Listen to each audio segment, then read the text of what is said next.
ان کے خلاف فیصلہ غیر آئینی تھا جونیجو کے خلاف، لیکن اب حکومت بحال نہیں کی جا سکتی۔ دوبارہ جونیجو حکومت کے خاتمے کے بعد انتخابات کا اعلان کیا گیا تھا۔ جنرل ضیاء بھی صدر تھے اور آرمی چیف بھی تھے۔ وہ پاکستان کے سیاسی نظام کے سب سے طاقتور فرد تھے۔ ان کی موجودگی میں آئندہ انتخابات کا نتیجہ کیا ہوتا، سیاسی جماعتوں کو کس حد تک آزادی ملتی، اور فوج اور منتخب حکومت کے درمیان طاقت کا اصل توازن کیا بنتا، کون الیکشن لڑ پاتا، کون الیکشن نہ لڑ پاتا، یہ سب کے سب سوال ابھی جواب طلب تھے۔ اس لیے یہ کہنا درست نہیں کہ ضیاء کو ضرور اسی لیے قتل کیا گیا ہوگا کہ ان کو رستے سے ہٹا دیا جائے، لیکن یہ ضرور کہا جا سکتا ہے کہ ضیاء کی موجودگی پاکستان کے اس ٹرانزیشنل مومنٹ میں ایک انتہائی اہم ویریبل فیکٹر تھا یا رکاوٹ تھا۔ یا فیصلہ کریں تو ایک طرف وہ افغانستان کی پالیسی، اسلامائزیشن اور ملٹری ڈومیننس کے مرکزی معمار تھے اس پورے سسٹم کے، دوسری طرف جونیجو حکومت کے خاتمے کے بعد وہ دوبارہ براہ راست سیاسی اقتدار کے مرکز میں آ چکے تھے اور سب اختیارات ان کے پاس آ چکے تھے، کیونکہ انہوں نے جب جونیجو کی حکومت کو برطرف کیا گیا تھا تو اس وقت جو کیئر ٹیکر گورنمنٹ بنائی تھی، یہ بڑی مزیدار بات ہے، جو کیئر ٹیکر گورنمنٹ بنائی تھی وہ وزیر اعظم یا کیئر ٹیکر پرائم منسٹر کے بغیر بنائی تھی، جو کہ ساری کی ساری غیر آئینی تھی۔ لیکن بہرحال فوجی حکمران جنگل کا بادشاہ ہوتا ہے، انڈا دے یہ بچہ۔ تو بہرحال تیسری طرف جو اس زمانے کے جو بین الاقوامی ماحول جو تھا، جیسے کہ میں نے بھی بتایا کہ سوویت یونین وڈرا کر رہا تھا اور اس کی وڈرال شروع ہونے والی تھی کسی بھی وقت، تو افغانستان میں نئی سیاسی حقیقت پیدا ہونے والی تھی، پاکستان میں انتخابات ہونے تھے، اور اس سب کے درمیان وہ شخص جو گزشتہ 11 برس سے پاکستان کی طاقت کے مرکز میں بیٹھا تھا، اب بھی صدر اور آرمی چیف دونوں عہدوں پر فائز تھا۔ وہ اگلے 5 انتخابات تک، 5 سال نہیں، 5 انتخابات یعنی 25 سال تک صدر رہنے کی خواہش کا اظہار کر چکا تھا۔ تو اگر کوئی اس دور کے سیاسی حالات کو دیکھ کر یہ کہے کہ جنرل ضیاء کی موت سے بہت کچھ بدل سکتا تھا تو یہ کوئی عجیب بات نہیں لگے گی، لیکن کسی کے لیے فائدہ ہونا اور اسی شخص کا قتل کروانا یا قتل ہو جانا، یہ 2 مختلف دعوے ہیں۔ یہ ڈسٹنکشن اس کیس میں بہت ضروری ہے۔ ضیاء کی موت کے بعد سب سے زیادہ فائدہ، فوری فائدہ جو تھا وہ پاکستان کے آئینی اور سیاسی نظام کو ہوا کہ انتخابات کا راستہ کھلا۔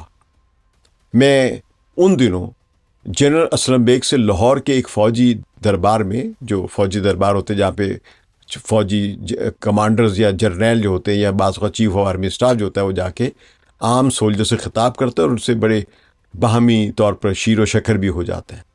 تو اس فوجی دربار میں اس وقت کیونکہ انہوں نے ایک اوپننس کی پالیسی اختیار کی تھی مرزا اسلم بیگ صاحب نے، تو انہوں نے صحافیوں کو بھی مدعو کیا تھا، ان میں ایک میں بھی تھا جو دی نیشن کی طرف سے وہاں پہ شرکت میں کرنے گیا تھا۔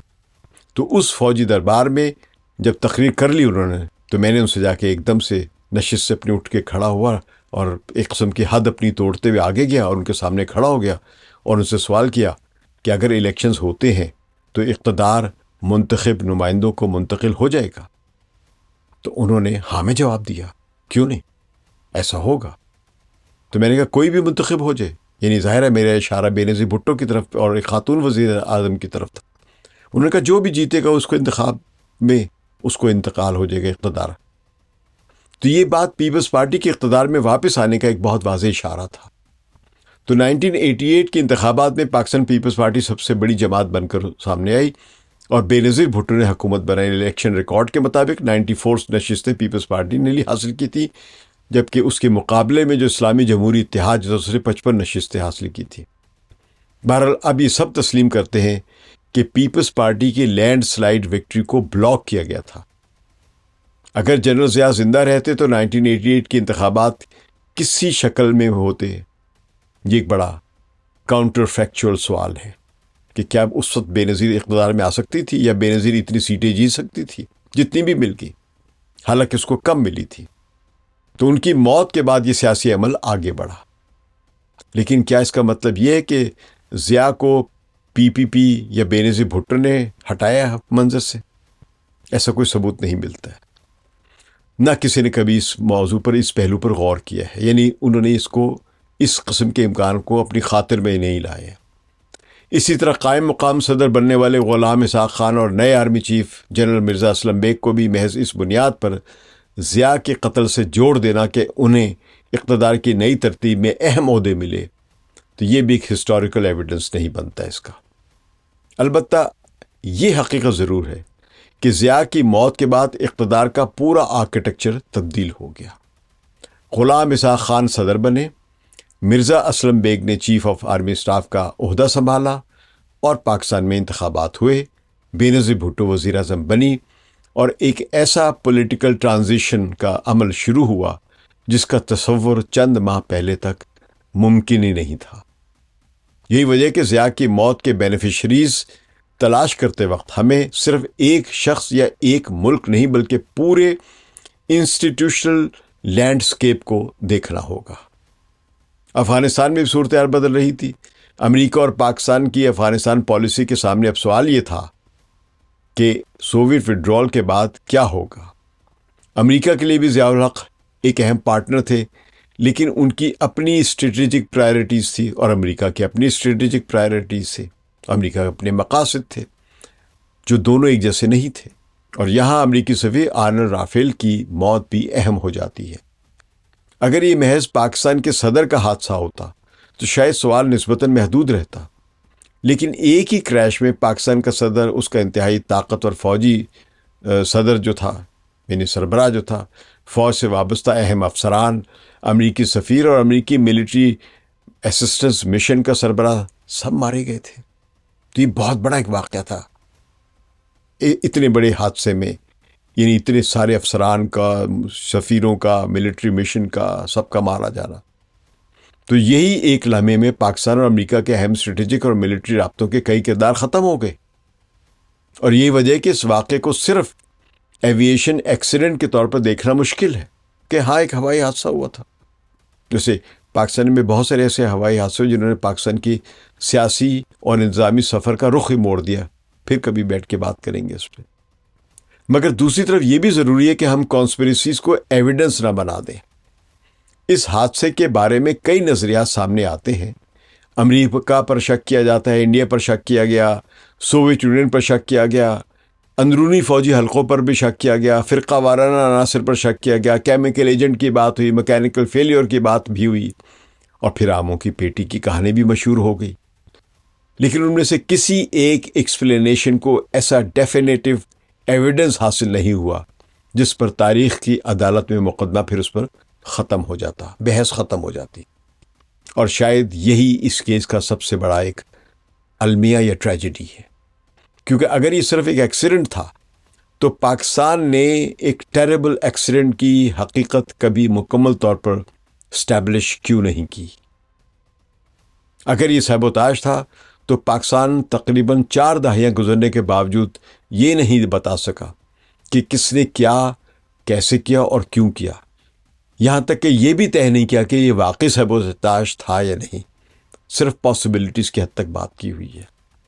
تو اگر کیمیکل ایجنٹ استعمال ہوا تھا تو اس کا قطعی ثبوت کہاں ہے؟ کیونکہ اگر کیمیکل ایجنٹ استعمال ہوا تو لاشوں میں کہیں نہ کہیں ٹریسز ہوتے ہیں۔ اگر ایئر کرافٹ کے ایلیویٹر سسٹم میں میل فنکشننگ ہوئی تھی تو اس میل فنکشننگ کی اصل وجہ کیا تھی؟ اگر میکینیکل فیلیور تھا تو اس کے فزیکل ایویڈنس کو کس حد تک انویسٹیگیٹ کیا گیا؟ اگر میل فنکشننگ ڈیلیبریٹ تھا تو کیا یہ سیبوتاژ تھا؟ اور اگر سیبوتاژ تھا تو کس نے کیا تھا؟ یہ سارے سوالات آج بھی جوابات کا انتظار کر رہے ہیں، اور میرے لیے اس پورے واقعے میں ایک سوال شاید سب سے زیادہ اہم ہے، ذاتی طور پہ، صحافی کے طور پہ۔ ہم نے اس حادثے کے بارے میں عاموں کی کہانی کو اتنی جگہ کیوں دی ہے، جبکہ ایئر کرافٹ یعنی طیارے کے actual behaviour, flight control system اور ٹیکنیکل ایویڈنس کے بارے میں پبلک ڈسکشن اتنی محدود کیوں رہی ہے؟ کیوں ہم جب بھی اس واقعے کے بارے میں بات کرتے تو فوراً آموں کی پیٹی کا ذکر کرتے ہیں؟ کیوں؟ جبکہ اس کا کوئی ایویڈنس نہیں ہے، یہاں تک کہ کسی فائنڈنگ میں اس کے کوئی ذکر بھی نہیں ہے کہ ہاں یہ ہوا ہوگا، ایسا بھی نہیں ہے۔ تو میری 1988 کی جو اپنی انویسٹیگیٹو رپورٹ تھی، جس کا میں ذکر کیا ہے ابھی شروع میں اپنی سی گفتگو میں، وہ آج میرے لیے بہت اہم بن جاتی ہے۔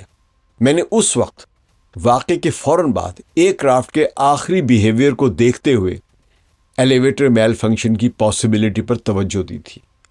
بعد میں جو ٹیکنیکل ایویڈنس سامنے آیا اس میں ایلیویٹر ہائیڈرولکس سسٹم کی ایک کنٹیمنیشن اور کنٹرول سسٹم ڈیمیج کا ذکر بھی ہوا ہے انٹرنیشنل نیوز آرگنائزیشنز میں، واشنگٹن پوسٹ وغیرہ میں۔